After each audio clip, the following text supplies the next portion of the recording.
होगा। और बेहतरीन शिक्षकों को आज भी कमी है। आज भी एक एक ट्यूशन सेंटर पर 10-10 हज़ार विद्यार्थियों का लोड है। क्यों? तो अच्छे टीचर बहुत कम है। इसलिए फुल मेहनत कीजिए, फुल मेहनत कीजिए, नौकरी होगा ही होगा। क्योंकि हम तो गारंटी देते हैं कि अगर आप सारे प्रश्नों को याद कर लीजिए तो उससे बाहर जाएगा ही नहीं प्रश्न। और बहुत को दिक्कत होता है, नौकरी नहीं होगा क्या होगा।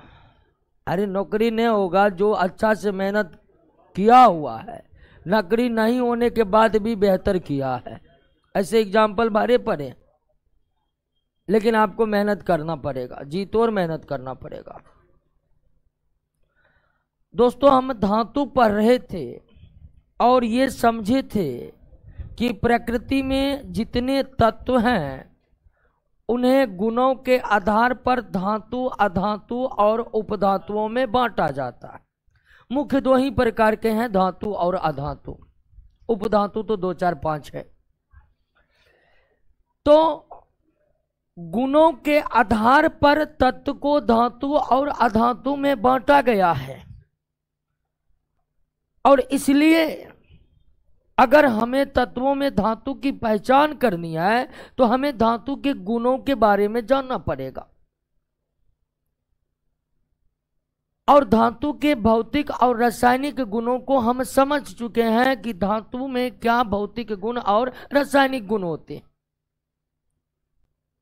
धातु के अंतिम कक्षा में 1, 2 या 3 इलेक्ट्रॉन होते हैं जिसे वो त्याग कर धन आयन बना लेते हैं। धातु कठोर होते हैं, हथौड़ी से पीटने पर वो आघात वर्ध और तन्यता के गुणों का प्रदर्शन करते हैं। तमाम तरह के भौतिक गुण, रासायनिक गुण में हम देखें कि जल से अभिक्रिया करके हाइड्रोजन गैस देता है, अम्ल से अभिक्रिया करके हाइड्रोजन गैस देता है, ऑक्सीजन से अभिक्रिया करके ऑक्साइड जो है वह ऑक्साइड उभयधर्मी और क्षारीय होते हैं। तो सारे भौतिक और रासायनिक गुणों को हम समझ चुके हैं।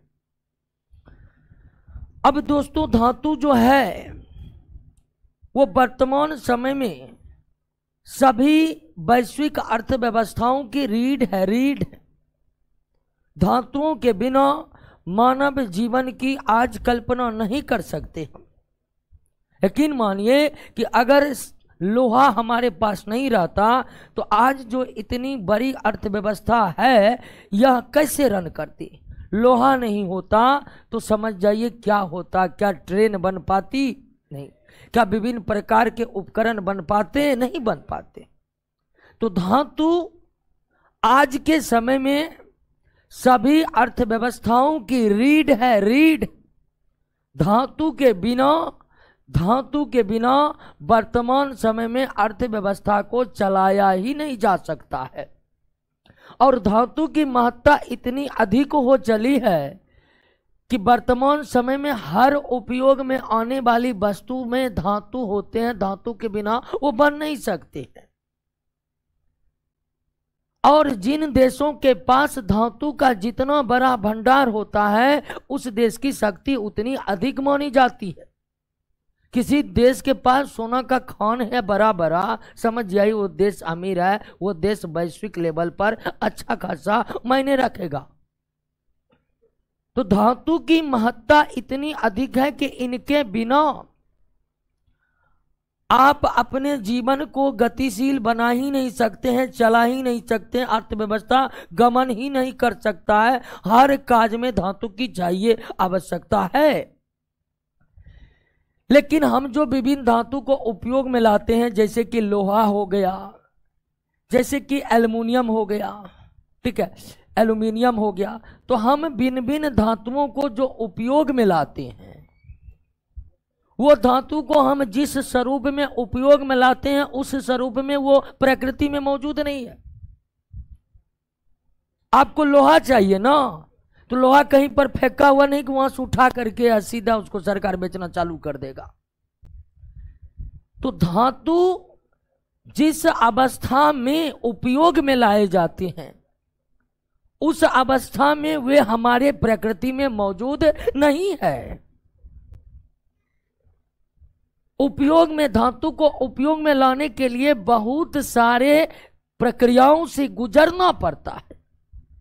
लेकिन आप ये तो समझ गए कि धातु जो हम उपयोग में लाते हैं, धातु जो मानव जिंदगी या अर्थव्यवस्था में उपयोग आता है, उसी रूप में वे हमारे प्रकृति में मौजूद नहीं है।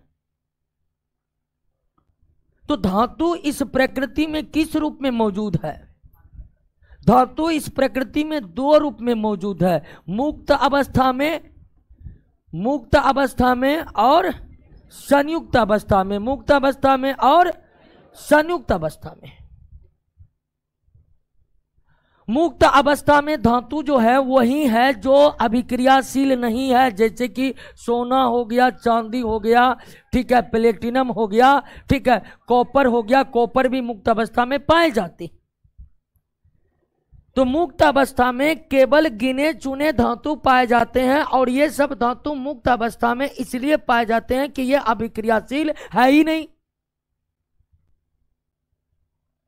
आप जानते होंगे कि जहां सोना का खान है वहां डायरेक्ट सोना है, सोना निकालिए अब बेचिए, कोई टेंशन नहीं है, क्योंकि सोना अभिक्रियाशील नहीं है, वे मुक्त अवस्था में मौजूद है प्रकृति में।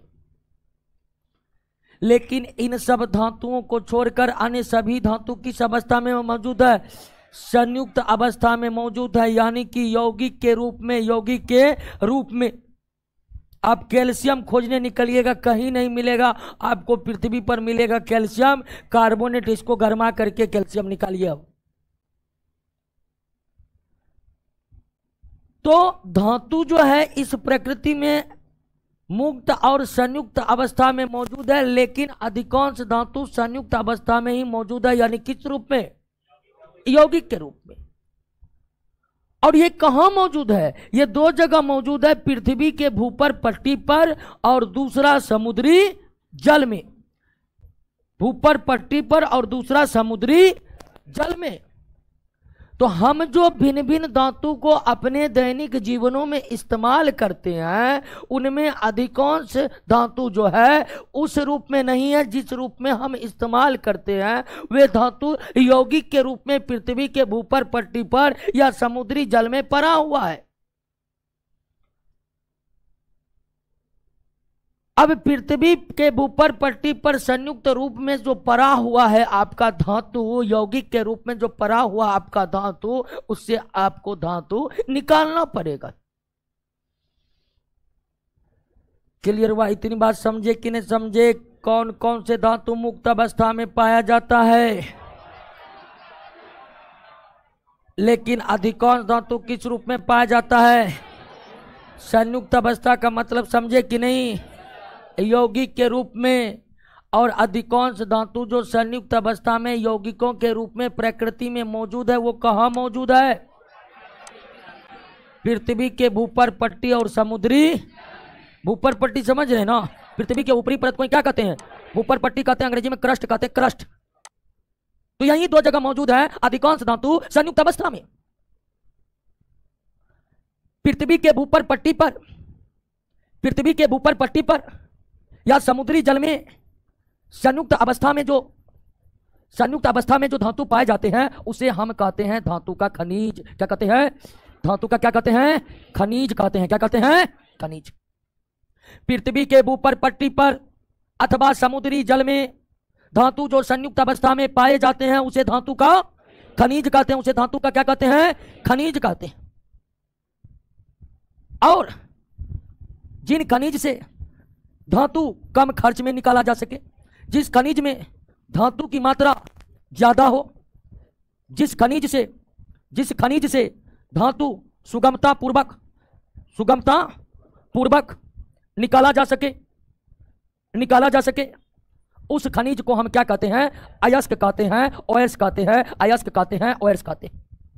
पृथ्वी के भूपर पट्टी पर समुद्री जल में जो धातु संयुक्त अवस्था में पड़े हुए हैं, उसे धातु का खनिज कहते हैं। और धातु के भांति भांति खनिज है, कोई एक टाइप का खनिज नहीं है, कई तरह के खनिज है, कई तरह के खनिज। जैसे कहीं पर कैल्शियम कार्बोनेट में कैल्शियम है, तो कहीं पर कैल्शियम कार्बोनेट, कहीं पृथ्वी के ऊपर पट्टी पर कैल्शियम फ्लोराइड मिल जाएगा। तो एक ही धातु के भिन्न भिन्न तरह के खनिज उपस्थित है पृथ्वी के ऊपर पट्टी अथवा समुद्री जल में। तो हमें एक ऐसे खनिज की तलाश करनी पड़ती है जिन खनिज से धातु कम खर्चा में निकाला जा सके, जिस खनिज में धातु की मात्रा ज्यादा से ज्यादा हो, जिस खनिज से धातु सुगमता पूर्वक निकल सके, उस खनिज को हम क्या कहते हैं? अयस्क कहते हैं। क्या कहते हैं? अयस्क कहते हैं। क्लियर हुआ? बात समझ गए? पृथ्वी के भूपर पट्टी पर समुद्री जल में धातु जो संयुक्त अवस्थाओं में यौगिक के रूप में मौजूद है, उसे हम धातु का खनिज कहते हैं। खनिज कहते हैं। और खनिज में कितने गुण होने के बाद उसे अयस्क कहा जाता है? 3 गुण। खनिज में धातु की मात्रा अधिक हो, खनिज से धातु सुगमता पूर्वक निकाला जा सके, और खनिज से धातु कम खर्च में निकाला जा सके, तो उस खनिज को हम क्या कहते हैं? यानी कि जितने भी अयस्क है वो सब के सब क्या है? खनिज है। लेकिन सबके सब खनिज अयस्क नहीं होगा। सबके सब खनिज अयस्क नहीं होगा। खनिज अयस्क तब होगा जब खनिज में कम से कम कितने गुण हो? 3 गुण हो। तो सारा का सारा अयस्क क्या है? लेकिन सारा का सारा खनिज अयस्क होगा। वही खनिज अयस्क होगा जिसमें कितने गुण हो, और वो 3 गुण कौन कौन है? क्लियर हो गया? अब आपको धातु चाहिए, क्यों? तो ढेर सारे कार्य हैं उसके। आपको धातु चाहिए तो आपको क्या खोजना पड़ेगा? खनिज। धातु प्राप्त करने के लिए पहले क्या करना पड़ेगा? खनिज खोजना पड़ेगा। अब कहिएगा कि खनिज कैसे खोजेंगे? ये काम आर्कियोलॉजी के डिपार्टमेंट का। हर देश के पास एक वैज्ञानिकों की टीम होती है, ठीक है ना? उस टीम का काम ही होता है पता लगाओ कहाँ सोना है, कहाँ तांबा है, कहाँ जस्ता है, कहाँ क्या है। उसको पता करने के लिए सरकार के पास एक विभाग है। जैसे भारत की आर्कियोलॉजी डिपार्टमेंट जो है वो क्या करता है? वो यही करते रहता, किधर सोना है निकालते हैं, किधर एल्युमिनियम है, किधर है। तो भांति भांति के विभाग डिपार्टमेंट बने हुए हर सरकार के पास, जो देखते रहती है कि कहां पर खनिज है। तो धातु प्राप्त करने के लिए हमें सबसे पहले क्या खोजना पड़ेगा? खनिज खोजना पड़ेगा। और फिर खनिज में क्या निकालना पड़ेगा? अयस्क निकालना पड़ेगा। क्या निकालना पड़ेगा? अयस्क निकालना पड़ेगा। और अयस्क निकालने के बाद फिर कई स्टेप से जाकर हमें प्राप्त होता क्या? हम धातु प्राप्त करने के लिए पृथ्वी के भूपर पट्टी या समुद्री जल से खनिज को खोज निकाले, भिन्न भिन्न खनिजों को खोज निकाले, फिर उन खनिजों में कौन अयस्क है उसको अलग किए, और अब हम धातु को प्राप्त करेंगे किससे? यानी धातु की प्राप्ति धातु के अयस्कों से होती है। और धातु की प्राप्ति, धातु के अयस्क से धातु की प्राप्ति के लिए कई प्रक्रियाओं से गुजरना पड़ता है। और धातु के अयस्क से धातु प्राप्त करने के लिए जितने प्रक्रियाओं से गुजरना पड़ता है, उन प्रक्रियाओं को मेटलर्जी कहते हैं। क्या कहते हैं? मेटलर्जी कहते हैं। हिंदी में धात्विकी कहते हैं। क्या कहते हैं? धात्विकी कहते हैं। क्या कहते हैं? धात्विकी कहते हैं। धातु के अयस्क से धातु की प्राप्ति कई प्रक्रियाओं से गुजरने के बाद होता है। और धातु के अयस्क से धातु की प्राप्ति करने के लिए जितने प्रक्रियाओं से गुजरना पड़ता है, उस प्रक्रियाओं को सम्मिलित रूप से क्या कहते हैं? मेटलर्जी कहते हैं। क्या कहते हैं? तो मेटलर्जी उन सभी प्रक्रियाओं का सम्मिलित स्वरूप है जिसके द्वारा धातु के अयस्क से धातु की प्राप्ति की जाती। लेकिन धातु के अयस्क से धातु की प्राप्ति कितने प्रक्रियाओं से होती है? कई प्रक्रियाओं से होती है, जिसको सम्मिलित रूप से क्या कहेंगे? मेटलर्जी।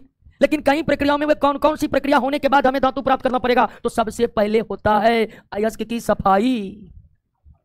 अयस्क की सबसे पहला चरण क्या है? अयस्क की सफाई। पृथ्वी के ऊपर पट्टी पर जहां भी अयस्क मिलेगा उसमें ढेर सारी गंदगी होगा, ढेर सारी गंदगी।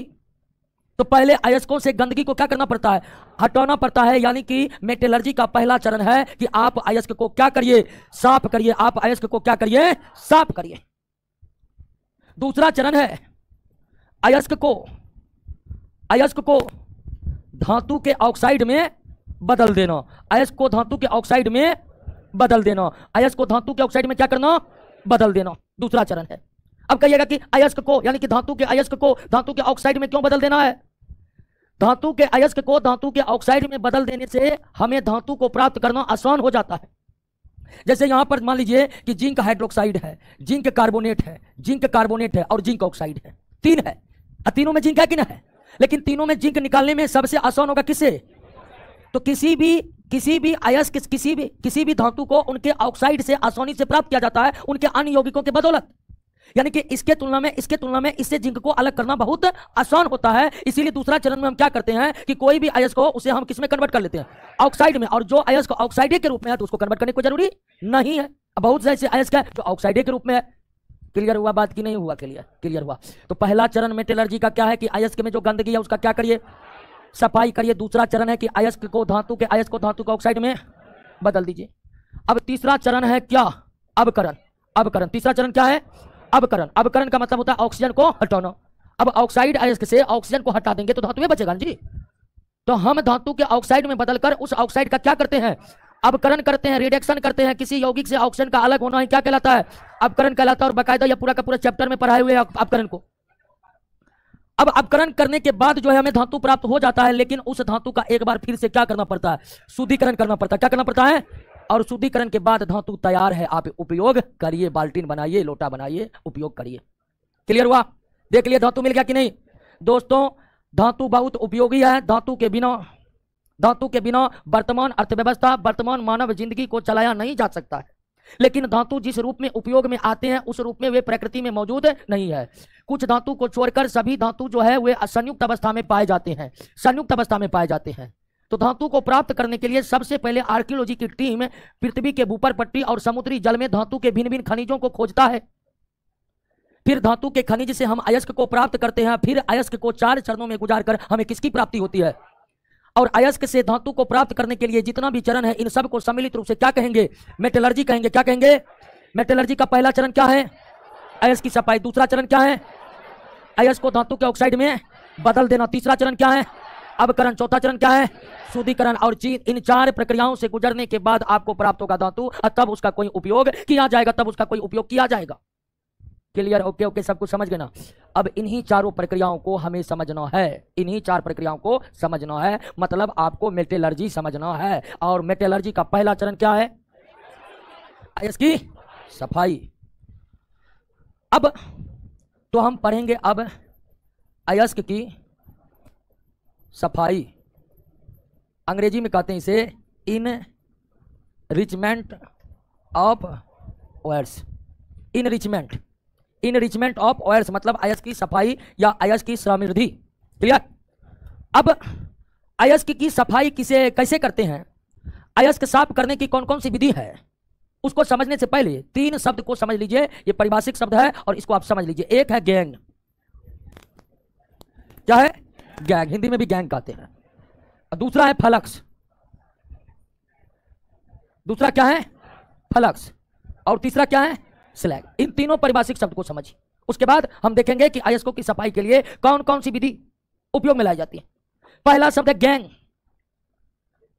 अयस्कों में मिली हुई अशुद्धि को क्या कहते हैं? गैंग कहते हैं। अयस्कों में जो जो अशुद्धियां मिली होती हैं उन अशुद्धियों को क्या कहा जाता है? गैंग कहा जाता है। अयस्क में मिले अशुद्धि को क्या कहा जाता है? गैंग। और 2 गैंग जो सबसे ज्यादा है वो है आपको सिलिका। क्या है? सिलिका। और दूसरा है चूना पत्थर यानी कैल्शियम। सबसे चर्चित गैंग जो है वो सिलिका है और कैल्शियम कार्बोनेट है। लगभग जितने भी अयस्क पृथ्वी के ऊपर पट्टी पर पाए जाते हैं उसके साथ ये दोनों अशुद्धि मिली ही रहती है। अब कहिएगा कि ये दोनों अशुद्धि क्यों मिली रहती है? तो पृथ्वी के ऊपर पट्टी पर सबसे ज्यादा इसी की मात्रा है। आप जानते हैं कि पृथ्वी के ऊपर पट्टी पर ऑक्सीजन है सबसे ज्यादा और दूसरा स्थान किसका है?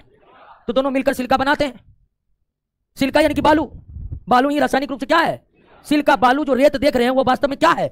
सिलिका है। और कैल्शियम कार्बोनेट चूना पत्थर, इन दोनों की ऊपर पट्टी पर इतनी अधिकता है कि हर धातु के अयस्क के साथ ये मिले रहते हैं गैंग के रूप में। तो अयस्कों के साथ मिली हुई अशुद्धि को क्या कहते हैं? गैंग कहते हैं। अयस्कों के साथ मिली हुई अशुद्धि को क्या कहते हैं? गैंग कहते हैं। समझ गए गैंग क्या है? दूसरा शब्द है फ्लक्स। फ्लक्स। गैंग को हटाने के लिए बाहर से जो पदार्थ अयस्क के साथ मिलाकर गर्म किया जाता है उस पदार्थ को क्या कहते हैं? अयस्क से गैंग अथवा अशुद्धि को हटाने के लिए, अयस्क से गैंग अथवा अशुद्धियों को हटाने के लिए अयस्क में बाहर से जो पदार्थ मिलाकर गर्म किया जाता है उसे क्या कहते हैं? फ्लक्स कहते हैं। उदाहरण के लिए दोस्तों, अगर किसी अयस्क में सिलिका गैंग मिला हुआ है। क्या मिला हुआ है? सिलिका या सिलिकॉन डाइऑक्साइड, जो भी आप पढ़िए, यह गैंग मिला हुआ है। अगर किसी अयस्क के साथ सिलिका गैंग मिला हुआ है तो इसको हटाने के लिए कैल्शियम ऑक्साइड का इस्तेमाल किया जाता है। किसका? और कैल्शियम ऑक्साइड के साथ यह रिएक्शन करके बनाता है कैल्शियम सिलिकेट। क्या बनाता है? Calcium silicate. तो एक गैंग को हटाने के लिए अयस्क में बाहर से जो पदार्थ मिलाया जाता है उसे क्या कहते हैं? फ्लक्स कहते हैं। क्या कहते हैं? फ्लक्स कहते हैं। और गैंग और फ्लक्स आपस में रिएक्शन करके जिस पदार्थ का निर्माण करता है उसे क्या कहते हैं? स्लैग कहते हैं। उसे क्या कहते हैं? स्लैग कहते हैं। तो तीनों परिभाषिक शब्द याद हुआ। अयस्कों के साथ जो अशुद्धियां मिली हुई रहती है उस अशुद्धि को क्या कहते हैं? गैंग कहते हैं। उस अशुद्धि को क्या कहते हैं? गैंग। 2 प्रमुख गैंग कौन है? सिलिका और कैल्शियम कार्बोनेट। सिलिका और कैल्शियम। अयस्क से गैंग अथवा अशुद्धियों को हटाने के लिए बाहर से जो पदार्थ अयस्क में मिलाकर गर्म किया जाता है उसे क्या कहते हैं? फ्लक्स कहते हैं। और गैंग और फ्लक्स आपस में रिएक्शन करके एक पदार्थ बनाता है जिसे क्या कहते हैं? स्लैग कहते हैं। और स्लैग की खासियत होती है कि स्लैग हमेशा अयस्क से हल्का होता है। स्लैग हमेशा अयस्क से हल्का होता है और स्लैग हल्का होने के कारण अयस्क के ऊपर तैरते रहता है, जिसे चलनी से चाल कर हम क्या कर लेते हैं, बाहर कर लेते हैं और हमारा अयस्क क्या हो जाता है, साफ हो जाता है। तो तीनों परिभाषिक सब समझ गए ना। फ्लक्स और गैंग आपस में अभिक्रिया करके जो हल्के पदार्थ बनाती है उसे क्या कहते हैं, स्लैग का द्रव्यमान हमेशा अयस्क के द्रव्यमान से क्या होता है, कम होता है। इसलिए स्लैग जब भी बनते हैं वे धातु के अयस्क के ऊपर तैरते रहते हैं, जिसे आसानी से चाल कर क्या होता है, हटा लेते हैं हम। क्लियर हो गया। तो आप देखें कि धातु के अयस्क से धातु की प्राप्ति कई 4 चरणों से गुजरकर होती है और धातु के अयस्क से धातु की प्राप्ति जिन 4 चरणों से गुजरकर होती है उन चारों चरणों को सम्मिलित रूप से मेटलर्जी कहते हैं। और मेटलर्जी का पहला तरीका था अयस्कों की सफाई।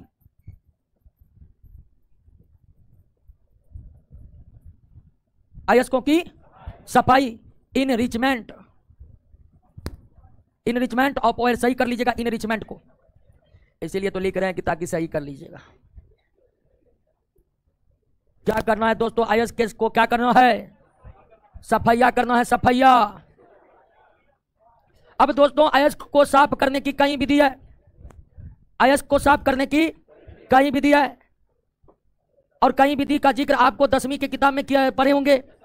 10वीं की किताब में पढ़े थे, हाथों से चुनकर, चलनी से चाल कर। तो कई विधियां हैं लेकिन जो इंपॉर्टेंट है उसका हम जिक्र कर रहे हैं। अयस्कों को साफ करने की एक विधि तो हम बता ही दिए, फ्लक्स दीजिए रिएक्शन कराकर और स्लैग जो बना उसको हटा दीजिए, अशुद्धि दूर हो गया। लेकिन सब अयस्क में फ्लक्स नहीं मिलता है दोस्तों। तो अयस्कों की सफाई की पहली विधि है हाइड्रोलिक वॉशिंग। पहली विधि है हाइड्रोलिक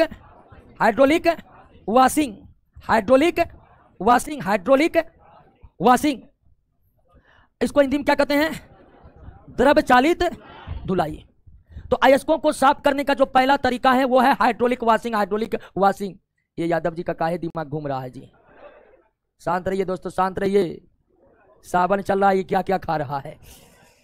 तो द्रव चालित धुलाई, सबसे पहले समझिए कि द्रव चालित धुलाई या हाइड्रोलिक वॉशिंग का इस्तेमाल कार्बोनेट अयस्क, कौन अयस्क, कार्बोनेट अयस्क, जैसे जिंक कार्बोनेट, ये कैसा अयस्क है, कार्बोनेट।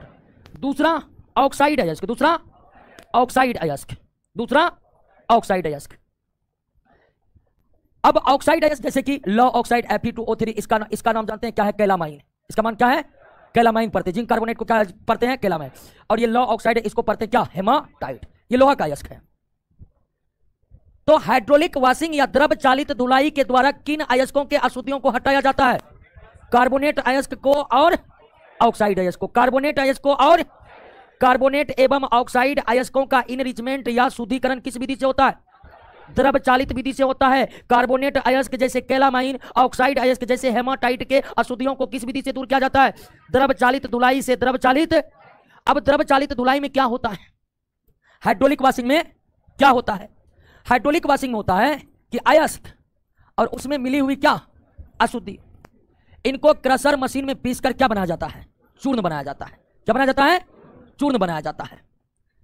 अब अयस्क और उसकी अशुद्धि जो चूर्ण बनता है तो उसमें होता है कि अयस्क के कण क्या होता है, भारी, और अयस्क में मिले अशुद्धि के कण क्या होते हैं, हल्के होते हैं। कार्बोनेट अयस्क और ऑक्साइड अयस्क में मिले अशुद्धि को जब चूर्णित किया जाता है तो उस चूर्णित की विशेषता यह होती है कि अयस्क के चूर्ण उसके बहुत भारी होते हैं और अशुद्धि जो होते हैं वो बहुत हल्के होते हैं। अब इस चूर्ण को पानी के तेज धारा पर ले जाए, पानी के तेज धारा से गिराया जाता है। एक इस तरह का होता है और इस पर पानी का तेज धारा क्या होता है, चलते रहता है। तेज धारा क्या होता है, और पानी के तेज धार में जो है अशुद्धि बह जाता है और अयस्क यहीं पर इकट्ठा रह जाता है। अशुद्धि पानी के साथ क्या होता है, बह जाता है, क्योंकि वो क्या है। तो द्रव चालित धुलाई में एकदम इसी तरह सीढ़ीनुमा रास्ते से पानी के एकदम तेज बहाव निकलते रहता है, तेज बहाव, और उस पानी के तेज बहाव में अयस्क भारी होने के कारण फंसे रह जाते हैं और अशुद्धि पानी के साथ सीधे निकल जाते हैं। अयस्क का अशुद्धि क्या हो गया, बाहर हो गया। क्लियर हो गया। हाइड्रोलिक वॉशिंग समझे, मेटलर्जी का पहला चरण है। मेटलर्जी का पहला चरण है अयस्क के अशुद्धि को क्या करना, साफ करना। अयस्क के अशुद्धि को साफ करने की कई सारी विधियां। हाइड्रोलिक वॉशिंग समझे कि नहीं समझे, हाइड्रोलिक वॉशिंग समझे कि नहीं समझे। हाइड्रोलिक वॉशिंग से कैसे अयस्कों के अशुद्धि दूर होती है, कार्बोनेट और ऑक्साइड। कार्बोनेट ऑक्साइड अयस्क को अशुद्धि के साथ क्रशर मशीन में जब चूर्ण बनाते हैं तो उसकी क्या विशेषता होती है, अयस्क भारी और अशुद्धि मिले अयस्क के चूर्ण को जब पानी के तेज बहाव के साथ गुजारा जाता है तो पानी के तेज बहाव में अशुद्धि के कण हल्के होने के कारण बह जाते हैं, जबकि अयस्क के कण भारी होने के कारण बहते नहीं है, वो एक जगह इकट्ठा रहते हैं और इस तरह से अशुद्धि दूर हो जाती है। अब अयस्कों को साफ करने का दूसरा तरीका है froth flotation. Froth flotation process, फेन प्लवन विधि, फेन प्लवन विधि, फेन प्लवन विधि। अयस्कों के अशुद्धि को साफ करने की दूसरी विधि क्या है? फेन प्लवन विधि, फेन प्लवन विधि। अब फेन प्लवन विधि के द्वारा कैसे अयस्क को साफ किया जाता है? सल्फाइड, कैसे इसको? सल्फाइड अयस्क को, सल्फाइड अयस्क को, जैसे जिंक का ही एक अयस्क है जिंक सल्फाइड, जिंक सल्फाइड जिसको बोला जाता है जिंक ब्लेंड, क्या बोला जाता है? Zinc blende. ठीक उसी तरह एक सीसा का है लेड सल्फाइड जिसको बोला जाता है गैलेनो, क्या बोला जाता है? तो ये गैलेनो जिंक ब्लेंड, इसमें सल्फर उपस्थित है और सल्फर उपस्थित अयस्क को ही क्या कहते हैं? सल्फाइड अयस्क कहते हैं। क्या कहते हैं? सल्फाइड कहते हैं। अब फोर्थ, अच्छा फोर्थ समझ गए, फोर्थ मिस्टेक है। अब ध्यान दीजिए कि फोर्थ फ्लोटेशन प्रोसेस में सल्फाइड अयस्क का शुद्धिकरण किया जाता है और हाइड्रोलिक वॉशिंग में कार्बोनेट और ऑक्साइड अयस्क, कार्बोनेट और ऑक्साइड अयस्क का शुद्धिकरण किस विधि के द्वारा किया जाता है?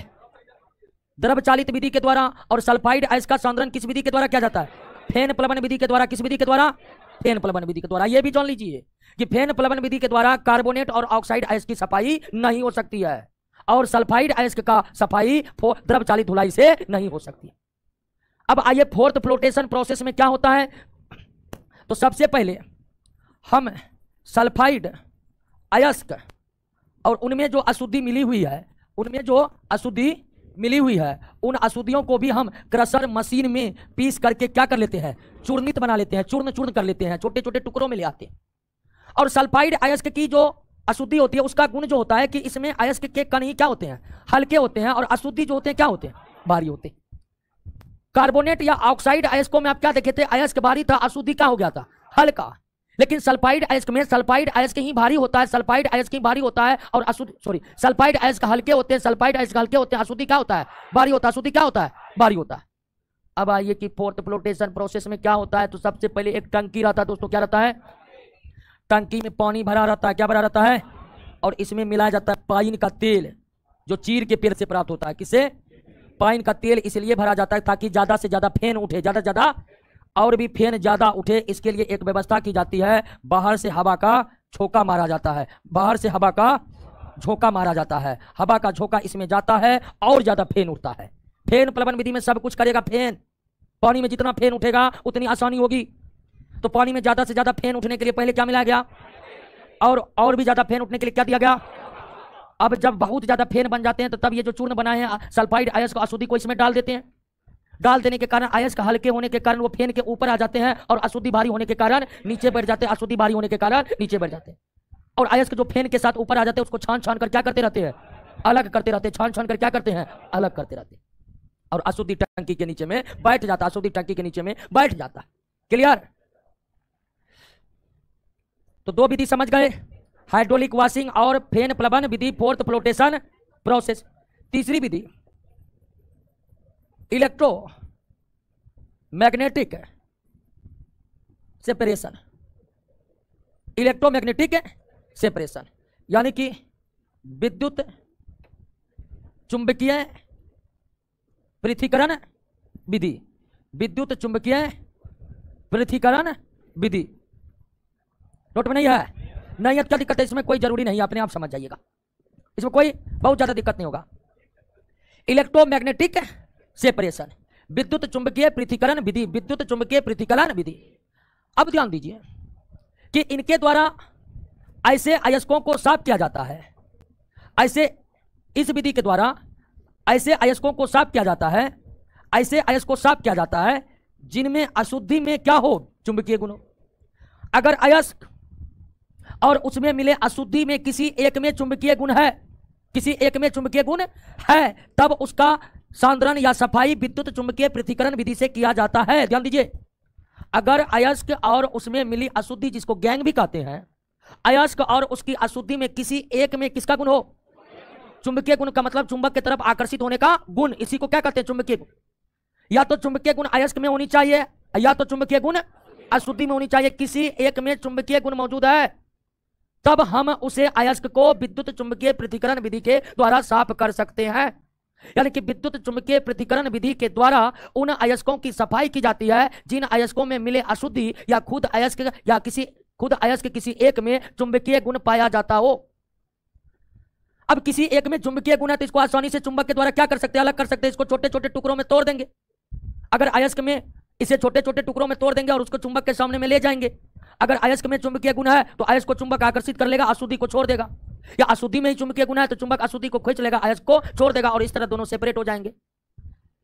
तो कार्बोनेट और ऑक्साइड अयस्कों को साफ करने के लिए द्रव चालित धुलाई विधि का इस्तेमाल किया जाता है। सल्फाइड अयस्कों को साफ करने के लिए फेन प्लवन विधि का इस्तेमाल किया जाता है।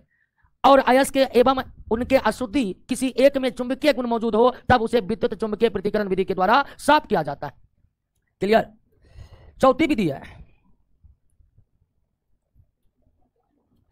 विधि है केमिकल सेपरेशन। केमिकल सेपरेशन यानी रासायनिक पृथक्करण विधि। रासायनिक पृथक्करण विधि केमिकल सेपरेशन। और इस विधि को एक और नाम से जानते हैं, लीचिंग। किस नाम से? या इसको निक्षालन भी कहते हैं हिंदी में। क्या कहते हैं? तो आप केमिकल सेपरेशन मेथड कहिए या लीचिंग या निक्षालन कहिए, बात बराबर है। रासायनिक पृथक्करण विधि को एक अन्य नाम निक्षालन से भी जाना जाता है या केमिकल सेपरेशन मेथड को लीचिंग प्रोसेस भी कहा जाता है। केमिकल सेपरेशन मेथड को लीचिंग प्रोसेस भी कहा जाता है। क्लियर हुआ? बात समझे कि नहीं समझे? अब आइए कि इसके द्वारा कौन सी अशुद्धि को दूर किया जाता है दोस्तों।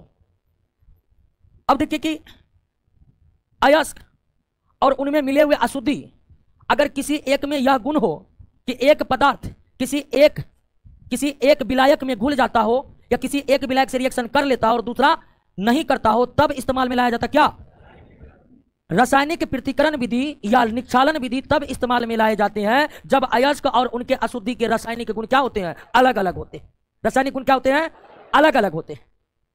उदाहरण के लिए सोना के खान से जो सोना निकाला जाता है ना उसमें ढेर सारे अशुद्धि रहती है। तो सोना के खान से जो सोना निकाला जाता है उसमें जो अशुद्धि मिली रहती है उसे सोडियम साइनाइड के घोल में डाला जाता है। उसे किस में डाला जाता है? सोडियम साइनाइड के घोल में डाल दिया जाता है। अब सोडियम साइनाइड में सोना घुल जाता है लेकिन उसके साथ जो अशुद्धि थोड़ी बहुत मिली है वो नहीं घुलता है। अशुद्धि छान करके क्या कर देते हैं? अलग कर लेते हैं। सोना इसमें घुल गया है, उसके बाद हम एक अलग मेथड से इससे सोना को क्या करते हैं? निकाल लेते हैं। तो अगर अयस्क और उनके अशुद्धियों का रासायनिक गुण अलग अलग हो, उदाहरण के लिए किसी एक विलायक में अयस्क घुलता हो लेकिन अशुद्धि नहीं घुलता हो, या किसी एक पदार्थ से अयस्क रिएक्शन करता हो अशुद्धि रिएक्शन नहीं करता हो, या किसी एक विलायक में अशुद्धि ही घुल जाता हो अयस्क घुलता नहीं हो, या किसी एक पदार्थ से अशुद्धि का रिएक्शन होता है लेकिन अयस्क का रिएक्शन नहीं होता है, तब हम इस्तेमाल में लाते हैं लीचिंग यानी कि रासायनिक पृथक्करण विधि। क्लियर हो गया? जैसे सोना को जो साफ किया जाता है, चांदी को जो साफ किया जाता है, किस विधि से साफ किया जाता है? निक्षालन विधि से, जिसमें सोडियम साइनाइड का घोल का इस्तेमाल किया जाता है। सोडियम साइनाइड के घोल में सोना या चांदी अशुद्धि मिला हुआ डाल देते हैं, जिसमें विशेषता है कि इस घोल में सोना और चांदी दोनों घुल जाते हैं लेकिन अशुद्धि एक भी नहीं घुलती है, अशुद्धि अपने आप बाहर हो जाता है। क्लियर है? बात को समझ गए? तो अयस्क धातु के अयस्क से धातु की प्राप्ति 4 प्रक्रियाओं से गुजरने के बाद होता है। पहली प्रक्रिया थी धातु को साफ करना। धातु के साफ करने के कई विधि थी लेकिन जो प्रमुख 4 विधियां थी वो आपको हम बता चुके हैं। सल्फाइड और ऑक्साइड अयस्कों का सांद्रण या सफाई द्रव चालित विधि के द्वारा किया जाता है। सल्फाइड अयस्कों का सांद्रण या सफाई फेन प्लवन विधि से किया जाता है। अयस्क और उनके अशुद्धि किसी एक में चुंबकीय गुण मौजूद है तब उसका सांद्रण चुंबकीय पृथक्करण विधि से किया जाता है। अशुद्धि के रासायनिक गुण तब उसका सांद्रण या सफाई रासायनिक पृथक्करण विधि या निक्षालन से होता है। तो अयस्क की सफाई हो चुकी है, अयस्क की सफाई। लेकिन आपको हम बताए थे कि धातु के अयस्क से धातु प्राप्त करने की कुल 4 चरण है, जिसमें पहला चरण था अयस्क की सफाई, अयस्क की। दूसरा चरण था अयस्क को धातु के ऑक्साइड में बदलना, अयस्क को धातु के ऑक्साइड में बदलना। तीसरा था अवकरण, तीसरा था, और चौथा था शुद्धिकरण, चौथा था। और इन चारों प्रक्रियाओं को सम्मिलित रूप से क्या कहा जाता है? मेटलर्जी कहा जाता है। क्या कहा जाता है?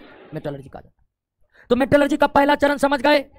आपका अयस्क साफ हो गया, अयस्क का सफाया हो चुका है, उसकी सारी गंदगी निकल चुकी है, अब क्या करना है, अयस्क को धातु के ऑक्साइड में बदलना है। दूसरा चरण है अयस्क को धातु के ऑक्साइड में बदलना। अयस्क को धातु के और अयस्क को धातु के ऑक्साइड में बदलने के लिए दो विधियां हैं, दो विधियां। एक है आपका कैल्सिनेशन यानी क्या, और दूसरा है रोस्टिंग, दूसरा है रोस्टिंग। इसको भर्जन या जारन कहते हैं, भर्जन या जारन कहते हैं। क्लियर है बात, समझ गए? तो कैल्सिनेशन और रोस्टिंग दो प्रक्रिया है। तो कैल्सिनेशन और रोस्टिंग कौन सी प्रक्रिया है? कैल्सिनेशन और रोस्टिंग वो प्रक्रिया है जिसमें धातु के अयस्क को धातु के ऑक्साइड में बदला जाता है। धातु के अयस्क को धातु के ऑक्साइड में बदलने के लिए कितनी विधियां हैं? दो विधियां हैं। कितनी विधियां हैं? कौन कौन? निस्तापन और जारन, कैल्सिनेशन और रोस्टिंग। आइए सबसे पहले निस्तापन को समझते हैं।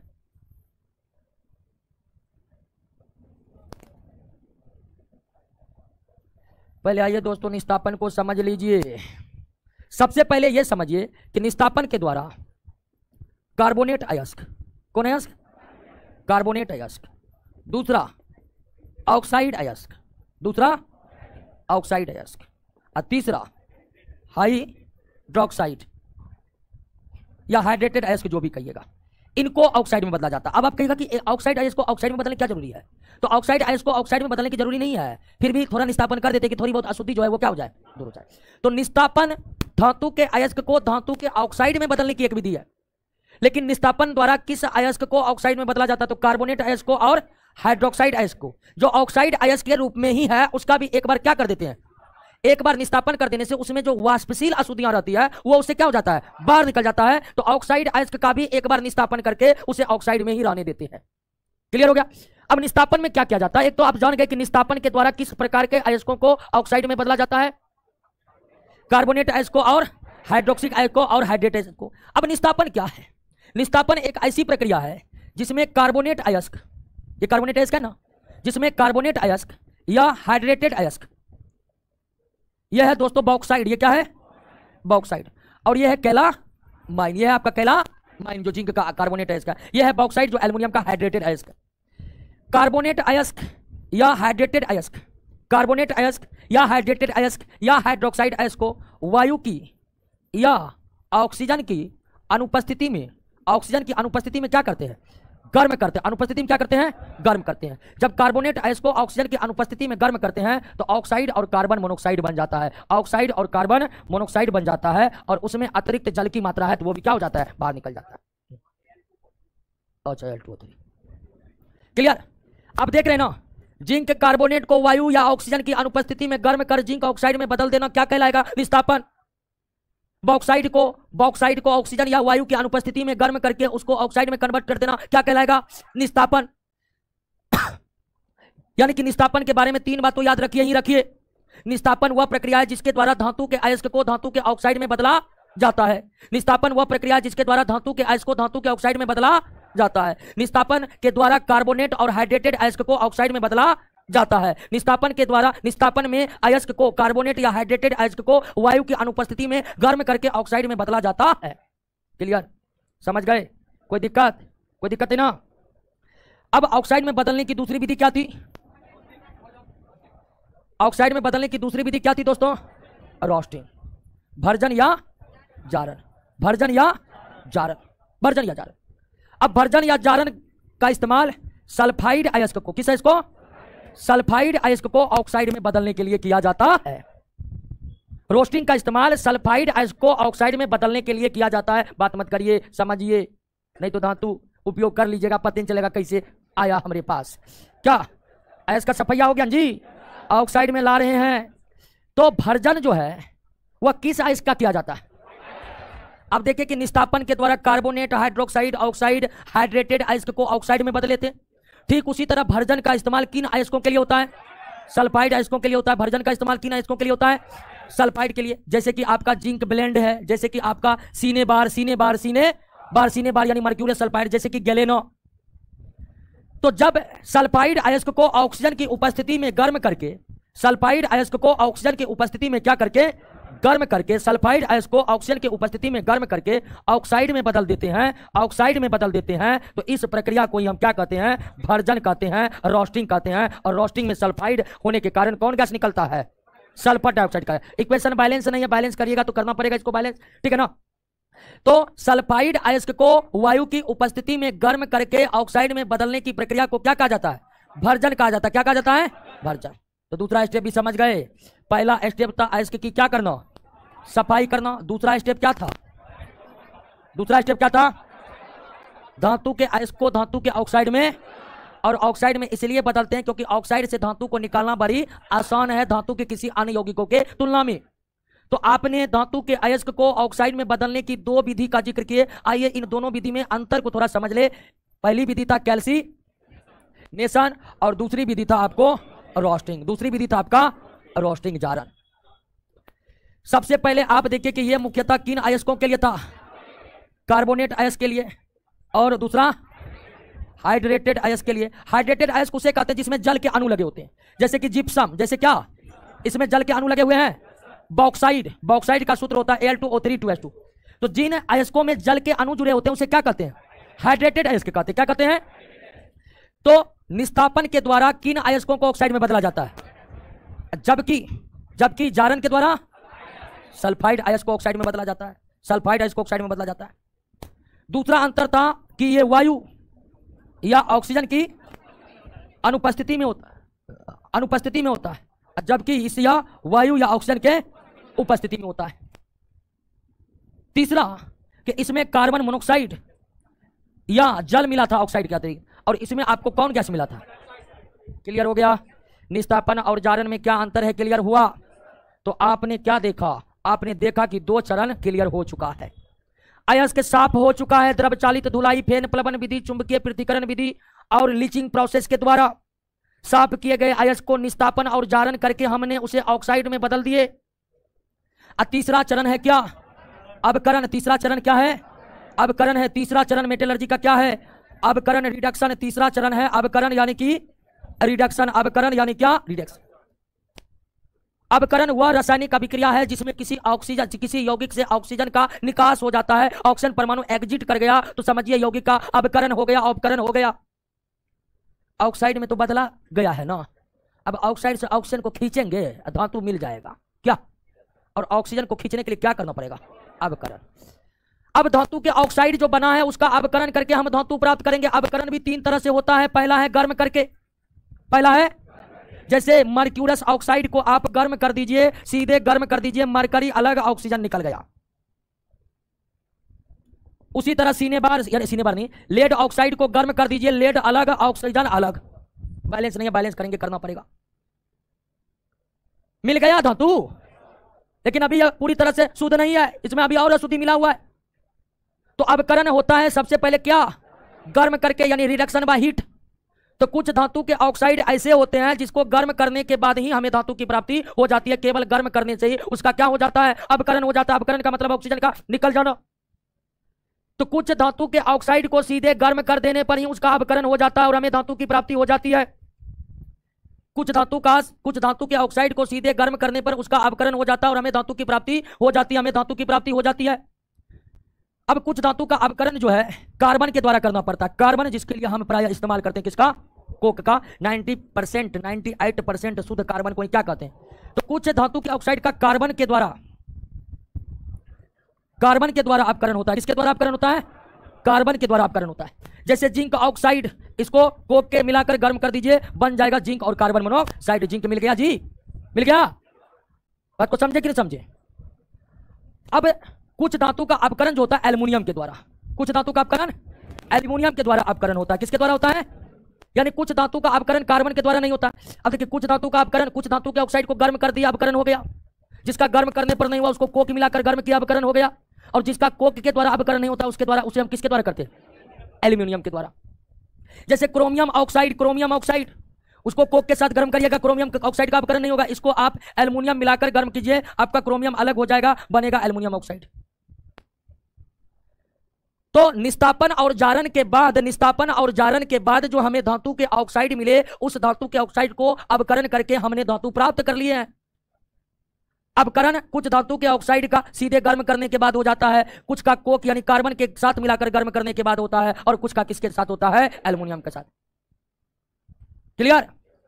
और अपकरण के बाद हमें धातु की प्राप्ति हो चुकी है, अपकरण के बाद हमें धातु की प्राप्ति हो चुकी है, लेकिन यह धातु पूरी तरह से शुद्ध नहीं है, यह धातु पूरी तरह से शुद्ध नहीं है। इसलिए मेटलर्जी का चौथा और अंतिम चरण होता है, चौथा या अंतिम चरण होता है क्या?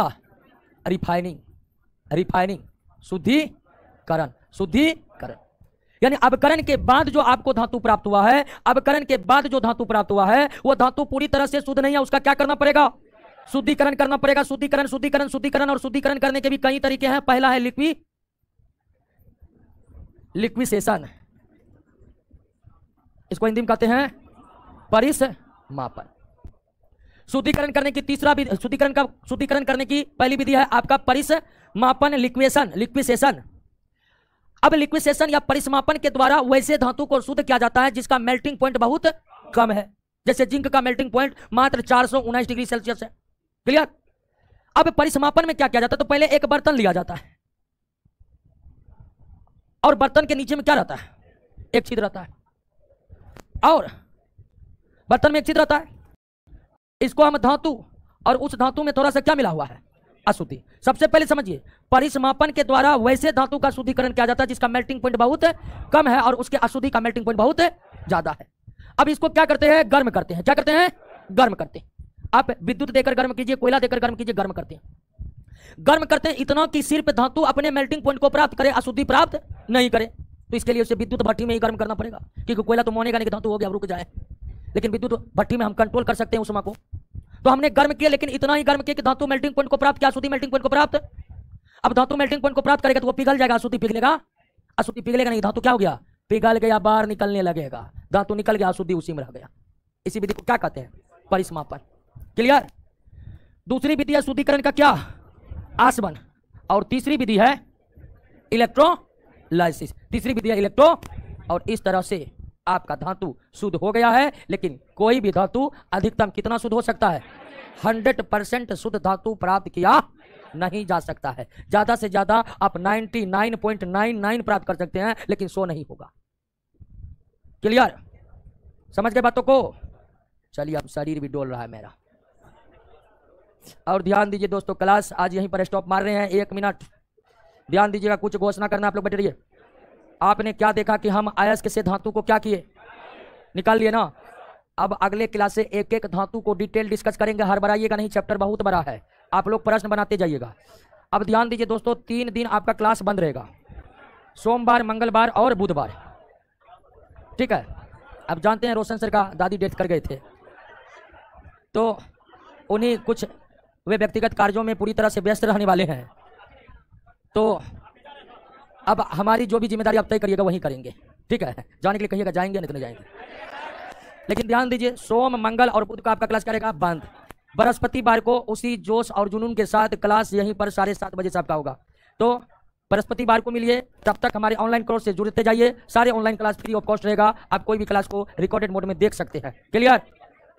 हाँ, एप्लीकेशन पर केमिस्ट्री पहला चैप्टर से लेकर 10वां चैप्टर तक तीनों दिन फ्री रहेगा। जो पेड है वो तो अनलिमिटेड बार देख ही सकता है, जो पेड बैच नहीं है वो भी अनलिमिटेड। सुन रहे हैं ना? केमिस्ट्री को केमिस्ट्री को फिर वही मैट्रिक इंटर वाले जैसा करिएगा। तो पहला चैप्टर से लेकर के 10वां चैप्टर पीरियोडिक टेबल तक जिनका भी एक क्लास छूटा है, 2 क्लास छूटा है, रिवीजन कर लीजिएगा। मिलिए अगले क्लास में दोस्तों। क्या भैया? सब क्लासें बंद रहेगा, टोटल कोचिंग बंद। सोमवार, मंगलवार, बुधवार, और सोमवार मंगलवार को जो जो सहरसा जिला में मिलना चाहते हैं मिल सकते हैं। ऑनलाइन वाले में भी जो भी सहरसा जिले के हैं, वो सहरसा में छोटा तो सहरसा है क्या? कौन सहरसा पटना जैसा बड़ा है?